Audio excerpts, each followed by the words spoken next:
नमस्कार दोस्तों, आप देख रहे हैं सरकारी जॉब भर्ती और आज के टॉपिक में देखने वाले हैं महिला प्रेक्षक भर्ती का 64वां वीडियो है। और ये जो 64वां वीडियो है इसमें देखेंगे सामान्य ज्ञान को देखेंगे, यानी कि इसके अंतर्गत आपको इंडियन जीएस है, छत्तीसगढ़ का जो जीएस है, हिंदी है और छत्तीसगढ़ी व्याकरण है। इन सभी क्वेश्चन को यहाँ पर देखने को मिलेगा जो कि 40 क्वेश्चन रहेगा। आपका जो समय है सिर्फ 8 दिन से समय बचा हुआ है, यानी कि आज ही के दिन आपका एग्जाम होने वाला है। यानी कि आप जितना जो पढ़े हो आप उसका अब जो है रिपीट करना स्टार्ट कर दो, ठीक है? अब जो है नया ज़्यादा पढ़ने की कोशिश मत करना। अभी तक आपने जितना भी पढ़ा है वो सभी को रिपीट करना प्रारंभ कर दो, क्योंकि कहा जाता है कि जो रिपीट करता है वही श्रेष्ठ रहता है, ठीक है? जितना ज़्यादा हम नया-नया पढ़ेंगे, वहाँ नया-नया जानकारी ही रहता है। लेकिन अगर हम रिपीट करते हैं तो वही जो है याद रहता है, ठीक है? तो फिर चलते हैं यहाँ पर वीडियो की तरफ। अगर आप चैनल पर नए हो तो चैनल को सब्सक्राइब कर लेना और बेल आइकन को ज़रूर दबा देना। साथ ही इसका जो फ्री पीडीएफ है टेलीग्राम चैनल पे मिल जाएगा। आप लोगों के लिए जो होमवर्क दिया था उसको देखते हैं कि जल में तैरते हिमखंड का आयतन दिखाई देता है। मान लो जाए ये जल में तैर रहा है, ठीक है, हिमखंड। तो इसका जो आयतन है वहाँ कितना दिखाई देता है? ये रहेगा 1/9 भाग है, यानी कि 1 बटा यहाँ पर दिखेगा और बाकी का जो 9वां हिस्सा है वहाँ जल के अंदर रहता है। अगला है, यहाँ पर पहला प्रश्न लिखते हैं, छत्तीसगढ़ राज्य भारत के कुल भू क्षेत्रफल का कितना भाग घेरे हुए है? आपको बताना है। क्या बोला गया है? जो भारत देश का कुल क्षेत्रफल है उसमें छत्तीसगढ़ का जो कितना हिस्सा है क्षेत्रफल में, आपको ये बताना है। तो आ जाएगा इसका आंसर 4% रहेगा।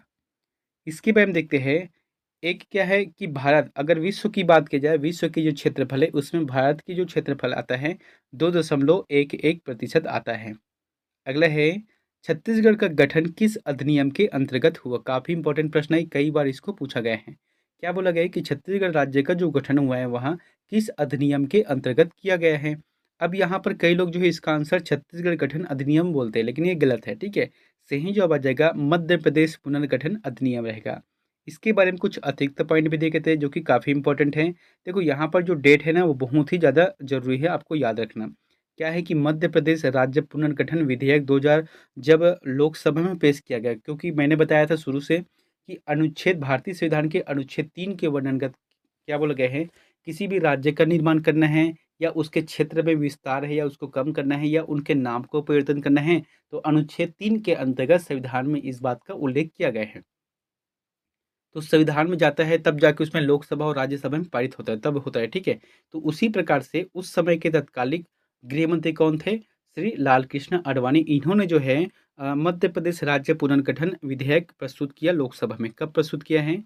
25 जुलाई 2000 को प्रस्तुत किया है और 31 जुलाई 2000 को पास हो गया, ठीक है?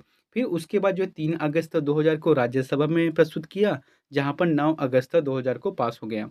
फिर जाके 25 अगस्त 2000 को उस समय के तत्कालिक राष्ट्रपति कौन थे? के आर नारायण द्वारा हस्ताक्षर किया गया। उसके बाद 1 नवंबर 2000 को अपना प्यारा छत्तीसगढ़ का निर्माण हुआ, ठीक है?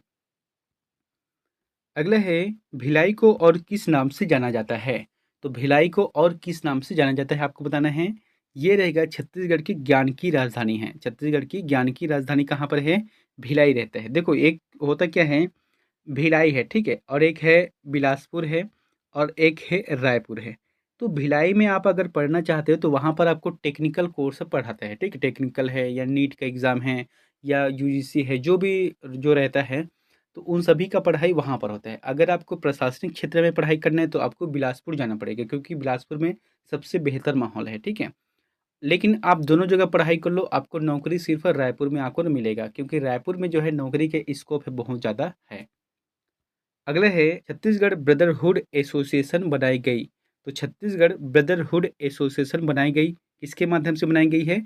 डॉक्टर खूबचंद बघेल के द्वारा, है ना? डॉक्टर खूबचंद बघेल के द्वारा बनाई गई हैं। इसके अंतर्गत देखे थे कि 1967 में डॉक्टर खूबचंद बघेल ने बैरिस्टर छेदीलाल की सहायता से इनका निर्माण किया था, यानी कि बनाया था, ठीक है? जिसके उपाध्यक्ष द्वारका प्रसाद तिवारी थे। अगला है, 2003 में निम्न जिलों का नाम परिवर्तन किया गया। जैसे कि आप सभी को पता है ना कि 2000 में अपने छत्तीसगढ़ का जो निर्माण हुआ उसमें 16 जिले थे। फिर जाके 2007 में 2 जिले और बने थे। फिर जाके 2012 में 9 जिले और बने थे। उसके बाद जो है अलग-अलग 19 का समय आया, 18 में बना है। लेकिन यहाँ पर क्या बोला गया है 2003, इसका मतलब है उस समय 16 जिले थे, ठीक है? तो 16 जिलों में से आपको बताना है कि कितने जिलों का नाम परिवर्तन किया गया है। ये रहेगा इनमें से सभी, यानी कि 3 जिलों का नाम परिवर्तन किया गया है, कांकेर, दंतेवाड़ा, कबीरधाम को। तो परिवर्तित नाम क्या है? जैसे कि कांकेर है उसे उत्तर बस्तर कांकेर है, दंतेवाड़ा है उसे दक्षिण बस्तर दंतेवाड़ा रहेगा, और कवर्धा है उसे कबीरधाम के रूप में जाना जाने लगा। अगला है, छत्तीसगढ़ के किस दिशा में छोटा नागपुर का पठार स्थित है? मान लो जो है अपना छत्तीसगढ़ ये है, ठीक है? ये है। तो छोट जो छोटा नागपुर का पठार है वो किस दिशा में है? इस दिशा में है, यानी कि उत्तर और पूर्व दिशा में है। इसका जो आंसर आ जाएगा दूसरा रहेगा। इसके अंतर्गत कौन-कौन से आता है? झारखंड, उड़ीसा, बिहार, पश्चिम बंगाल आता है। अगला है, निम्न में से कौन-सा छत्तीसगढ़ में दंडकारण्य का पठार का भाग नहीं है? तो दंडकारण्य पठार किसे कहा जाता है? जैसे कि छत्तीसगढ़ का जो नीचे वाला हिस्सा है, ठीक है? जहाँ पर क्या है, यहाँ से केशकाल घाटी से जो नीचे हुआ, जो नीचे है वहाँ सभी क्या है दंडकारण्य के रूप में जाना जाता है, ठीक है? तो यहाँ पर क्या है, दंडकारण्य का भाग नहीं है, तो सोन बेसिन नहीं है, क्योंकि कोटरी बेसिन है, बस्तर का पठार है, अबुझमाड़ पहाड़ी, ये सभी जो है दंडकारण्य के अंतर्गत आता है। जबकि सोन नदी जो है एक जो सोन नदी या सोन बेसिन ये अफ़वाह तंत्र हैं, जो कि रिहंद है, और जो उधर और 3-4 जो नदी है वहाँ इसी में समाहित होता है, सोन अफ़वाह तंत्र में। और जो सोन अफ़वाह तंत्र है वहाँ गंगा नदी अफ़वाह तंत्र में समाहित होता है। अगला है, ऐतिहासिक ग्राम ताला किस नदी के किनारे बसा हुआ है? आपको बताना है ऐतिहासिक ग्राम ताला कौन सी नदी के तट पर बसा हुआ है? ये रहेगा मनियारी नदी, मनियारी नदी के तट पर बसा हुआ है। इसके बाद हम देख लेते हैं कि मनियारी नदी लोरमी पठार मुंगेली से निकलती है और शिवनाथ नदी में जाकर विसर्जन हो जाती है। ये कहाँ पर है? अमेरिकापा ताला गांव के किनारे में। अगला है, छत्तीसगढ़ का शहर जहाँ 3 नदियों का संगम है। आपको बताना है छत्तीसगढ़ का प्रसिद्ध शहर कौन-सा है जहाँ पर 3 नदियों का संगम है? यहाँ पर जो ऑप्शन दिया गया है उस आधार पे राज्य में है, ठीक है? हालाँकि छत्तीसगढ़ में 3 नदियों का संगम और बहुत जगह पर होता है। अगला है, छत्तीसगढ़ में बहने वाली जोंक नदी किस स्थान पर महानदी में मिलती है? आपको बताना है कि जो जोंक नदी है वहाँ महानदी पर कौन से स्थान पर मिलती है? ये रहेगा चंद्रपुर, चंद्रपुर में मिलती है। यहाँ पर देखे थे कुछ इंपॉर्टेंट पॉइंट को, कि जोग नदी का जो उद्गम स्थल कहाँ पर हुआ है? ये उड़ीसा से है। सोनबेरा पठार जो कि उड़ीसा से है, और ये जो है श्रीनारायण के निकट महानदी में मिल जाती है, ठीक है? अब इनके अंतर्गत जो प्रश्न बनते हैं उस सभी को देखेंगे, कि जैसे कि राजिम है, राजिम गरियाबंद है, ठीक है? ये कहाँ पर है? महानदी, पैरी और सोढ़ू नदी के तट पर संगम है, ठीक है? एक होता है शिवरीनारायण जो कि जांजगीर चांपा में है, महानदी, शिवनाथ और जोग नदी का संगम है वहाँ पर। फिर आता है चंद्रपुर जो कि शक्ति में है। पहले ये जांजगीर चांपा में था, लेकिन जब शक्ति जिले का निर्माण हुआ तो ये शक्ति में आ गया, ठीक है? तो चंद्रपुर जो कि शक्ति में है, कहाँ? महानदी प्लस मांड है प्लस लात है, यानी कि 3 नदियों का यहाँ पर संगम है। उसके बाद है खैरागढ़ जो कि पहले राजनांदगांव जिले में था, अब जो है राजनांदगांव जिले से अलग होकर एक जिला बना है खैरागढ़, छुई खदान, गंडई। तो ये इसी जिले में आ जाएगा खैरागढ़, और यहाँ पर जो है अमनेर, मुस्का और पिपरिया, ये 3 नदियों का यहाँ पर संगम होता है। अगला है, रक्सगंडा जलप्रपात किस नदी पर है? आपको बताना है रक्सगंडा जलप्रपात है वह किन नदियों पर संगम किस नदी पर है? ये रहेगा रेंड नदी पर है। इसके बाद हम देखते हैं कि रक्सगंडा जलप्रपात सूरजपुर में रेंड नदी पर है, और वर्तमान में रेंड नदी को रेहन नदी के नाम से जाना जाता है। अगला है, आयुर्वेद के क्षेत्र में स्थापित छत्तीसगढ़ राज्य अलंकरण किसके नाम पर है? तो किसके नाम पर है? जैसे कि आप लोगों से कहना चाहता हूँ, हर साल जो है नवंबर के महीने में, यानी कि जिस समय छत्तीसगढ़ का निर्माण हुआ था उस समय छत्तीसगढ़ में अलंकार यानी कि जो पुरस्कार है उसकी घोषणा की जाता है। तो अभी तो नवंबर आया नहीं है, और नवंबर से पहले आपका एग्ज़ाम होगा, इसका मतलब है आपको जो है 2022 का जो पुरस्कार दिया गया है उन सभी को याद रखना है, ठीक है? तो यहाँ पर प्रश्न क्या बोला गया है कि आयुर्वेदिक के क्षेत्र में किस नाम से अलंकरण दिया जाता है, सम्मान दिया जाता है? ये रहेगा धन्वंतरी, धन्वंतरी पुरस्कार के नाम से इसे जाना जाता है, ठीक है? यहाँ पर देखे थे कि 2022 में किसे दिया गया है? डॉक्टर मनोज चौकसे को दिया गया है। धन्वंतरी सम्मान आयुर्वेदिक चिकित्सा के क्षेत्र में दिया जाता है, और ये स्वास्थ्य विभाग के द्वारा होता है। अगला है, निम्न में से कौन-सा वन प्रकार छत्तीसगढ़ में सबसे विस्तृत है? तो वन का जो प्रकार है वह छत्तीसगढ़ में सबसे ज़्यादा विस्तृत कौन-सा है? साल रहेगा, ठीक है? साल वन रहता है। बस्तर साल वनों का द्वीप है जहाँ पर, और सबसे बेहतर प्रकार के जो साल वृक्ष है वहाँ खुरसेल घाटी में देखने को मिलता है। अगला है, इस राज्य की निम्न में से कौन सी धातु कला लुप्त मोम पद्धति से तैयार की जाती है? तो ये रहेगा घड़वा। ये जो है मोम पद्धति से तैयार किया जाता है। इसके बारे में देखते हैं कि घड़वा शिल्प बस्तर के घड़वा जाति द्वारा की जाती है और इसमें धातु की मूर्तियां मोम एवं क्षय संयोजन पद्धति से निर्मित की जाती है। अगला है, कुराश और किसान इनमें से किस जनजाति की उपजनजातियां है? ये रहेगा उरांव, है ना। उरांव जनजाति की उपजनजाति कौन से है? कुराश और किसान है। अगले है, राज्य की राज्य किस दिवस को राजभाषा दिवस मनाया जाता है? तो छत्तीसगढ़ में जो है राजभाषा दिवस कब मनाया जाता है? ये सभी को पता होना चाहिए। ये रहेगा 28 नवंबर को मनाया जाता है। देख लेते हैं, यहाँ पर सरकार ने 28 नवंबर 2007 को छत्तीसगढ़ी को राजभाषा का दर्जा प्रदान किया गया है। इसलिए कहता हूँ कि जब भी दो छत्तीसगढ़ी व्यक्ति मिलते हैं ना, तो छत्तीसगढ़ी में बात करना चाहिए, कभी भी शर्म नहीं करना चाहिए, ठीक है। जिस तरीके से दो पंजाबी मिलते हैं तो पंजाबी में बात करते हैं, दो गुजराती मिलते हैं तो गुजराती में बात करते हैं, उसी तरीके से दो छत्तीसगढ़िया मिलते हैं ना, तो छत्तीसगढ़ी में बात करना चाहिए आपको। अगला है, छत्तीसगढ़ व्याकरण में तत्पुरुष समास का उदाहरण है। तो छत्तीसगढ़ी जो व्याकरण है उसके आधार पर तत्पुरुष समास का उदाहरण कौन से हैं? ये रहेगा कुल बोरू यानी कि कुल को बोलने वाला कुल बोरू, इसका जो आंसर आ जाएगा यही रहेगा, ठीक है।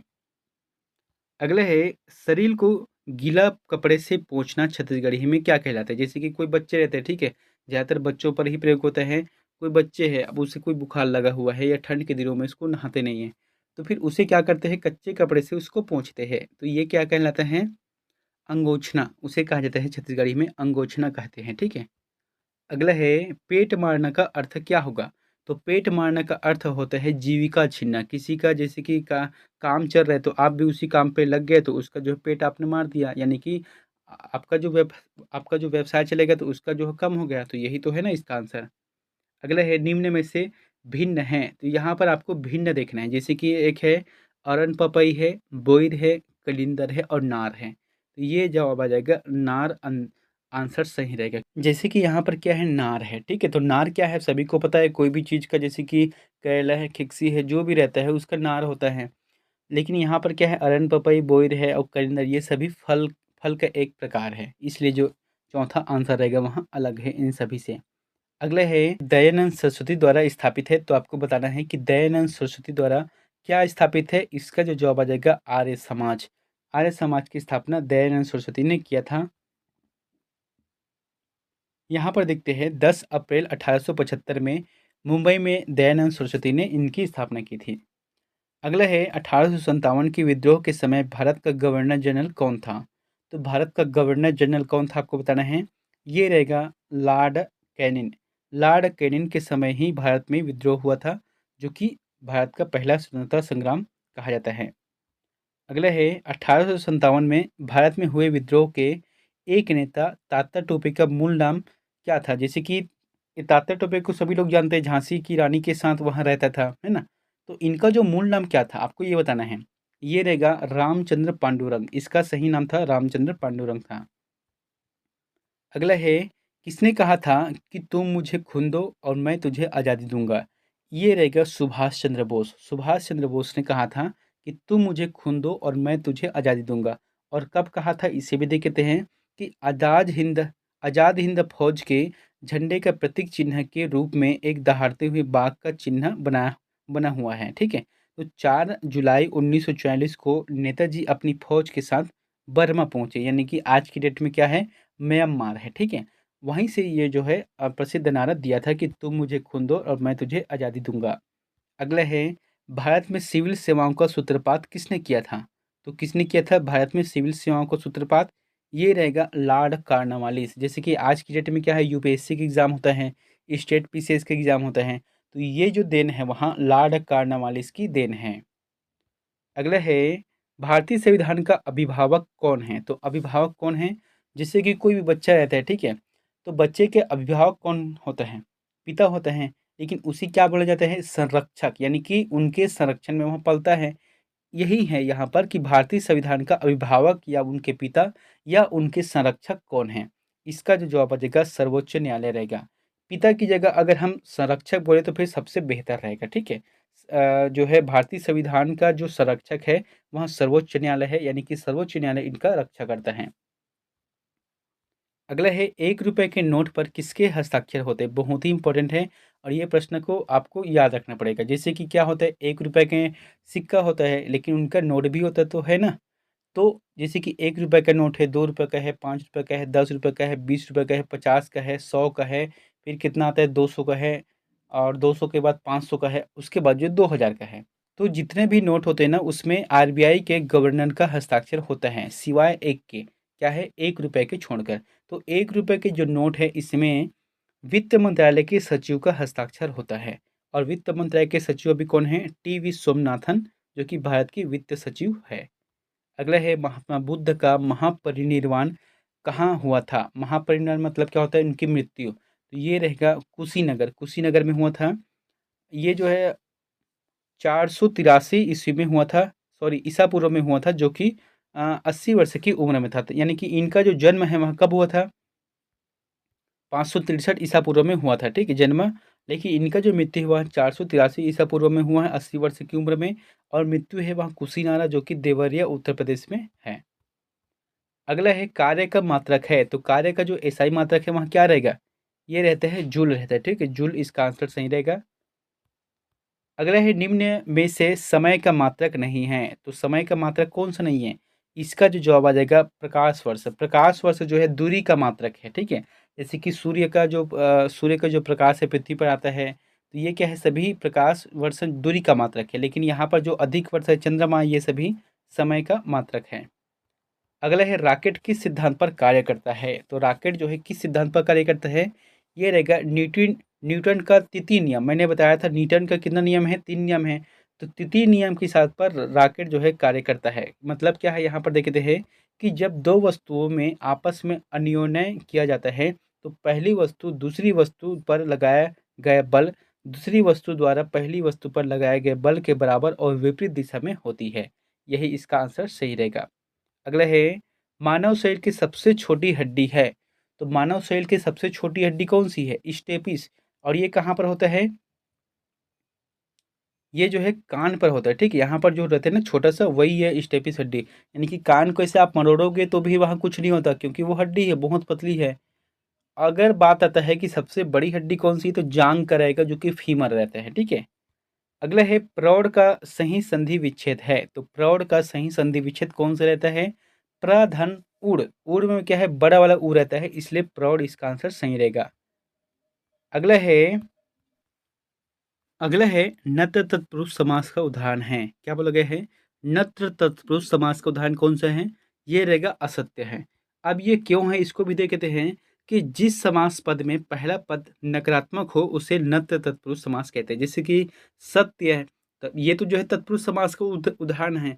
लेकिन नत्र, सॉरी, यहाँ पर क्या जुड़ा है? आ जुड़ा है, इसका मतलब है यहाँ असत्य है, यानी कि नकारात्मक हो रहा है ना। जहाँ पर नकारात्मक होता है, इसका मतलब ये जो है नत्र तत्पुरुष समास के अंतर्गत आता है।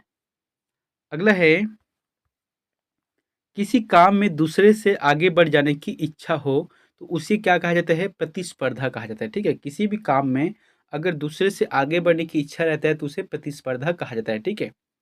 अगला है, तिलक लगाने में किस अन्न का प्रयोग उपयुक्त होता है? तो आप सभी को पता है तिलक जब लगाते हैं तो उसमें कोई अन्न चिपकाते हैं, तो ये रहेगा चावल रहेगा, यानी कि अक्षत रहता है जिसका प्रयोग होता है। अगला है, पिसुन का पर्यायवाची शब्द है, तो पिसुन का पर्यायवाची शब्द कौन सा है?